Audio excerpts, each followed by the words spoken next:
દીવના વણાકબારાની છોકરીને ડોળાસાનો મુસ્લિમ છોકરો ભગાડી ગયો હોય, જેને લઈને વણાકબારા સંયુક્ત કોળી સમાજ દ્વારા દીવ એસપીને આવેદનપત્ર આપવામાં આવ્યું.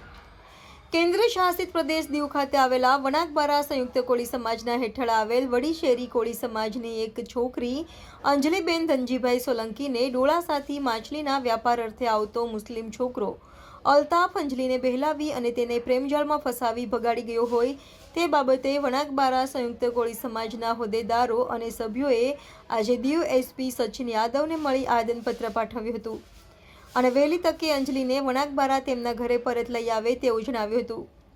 એસપી સચિન યાદવે સંયુક્ત કોળી સમાજના હોદ્દેદારો, સભ્યો અને અંજલિના માતા પિતાને આશ્વાસન આપ્યું હતું કે જલ્દીથી તેઓ અંજલિને શોધી લાવશે. અંજલિના માતા પિતા તેની પુત્રીને લઈને ખૂબ જ દુઃખી હોય અને તેની દીકરી પાછી તેમને પાસે આવી જાય તેવી ગુહાર લગાવી રહ્યા છે. Reporter Harshad Vadher, Diu mirror news, Una.